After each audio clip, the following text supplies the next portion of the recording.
UFC 184 Weidman vs. Belfort will take place on Saturday, February 28, 2015 at the Staples Center in Los Angeles, California.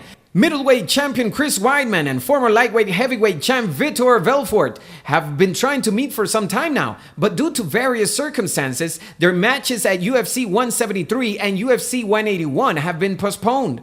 The same goes for co-main event between women's bantamweight champion Ronda Rousey and Kat Zingano, but at UFC 184, both sets of competitors will finally be set to get it on. This card has had all sorts of changes, the biggest of which was moving heavyweights Frank Mir and Antonio Silva to UFC Fight Night 61, while Ronaldo Hakaare Souza had to withdraw from his middleweight bout with Joel Romero because of pneumonia. Weidman, who's 12-0, defeated Lyoto Machida at UFC 175 and then broke his hand to delay this bout.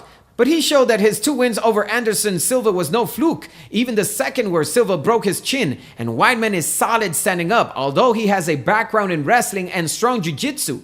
Belfort, who is 24-10, is one of the most dangerous strikers the UFC has ever seen, and in his last 12 matches, he has lost twice to Silva and John Jones. Belfort has won his last 3 matches by KO or TKO, and Weidman will be on the lookout for that. Rousey, who is 10-0, and Zingano, who is 9-0, were supposed to be the coaches of the Ultimate Fighter 18, but Zingano tore her ACL and then her husband committed suicide, so she's had a lot going on outside the octagon.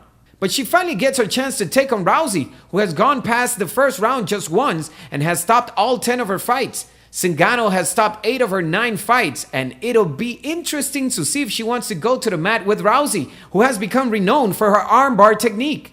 This could upstage the men's portion of the main event. This could be a loser leaves town match, as Ellenberg, who is 29-9, and Koscheck, who is 17-8, have both lost 3 in a row. Koscheck stepped in for Neil Magny, who has moved to UFC Fight Night 60, and after losing 2 fights in a row via KO or TKO, he might want to use his wrestling background to stay away from Ellenberg's punching power. Ellenberg is a decent wrestler as well, but he'll look to keep this fight on the feet and try to test Koscheck's suspect chin, although they were both knocked out by current welterweight champion Robbie Lawler in the last 2 years. Pennington, who is 5-4, and Holm, who is 7-0, were due to fight at UFC 181, but Holm had a neck injury, so Pennington ended up submitting Ashley Evans Smith. Holm brings her unbeaten record to the UFC, as this will be her promotional debut, and she was the first legacy women's bantamweight champion, as well as one of the best female boxers of all time. Pennington is well-rounded, but she might be better off taking this fight to the mat because standing up with Holm wouldn't be smart. Ferguson, who is 17-3, who won the Ultimate Fighter 13, has quietly won his last 4 matches, and another would definitely push him up the pecking order in a loaded 155-pound division.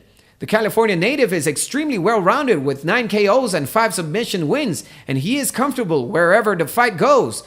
Medeiros, who is 11-2 and 1-C, has won 2 straight after a pair of losses around a no contest due to a failed drug test for marijuana. He has a wrestling background, but Medeiros also has 6 KOs and 2 submission wins in his last 2 matches.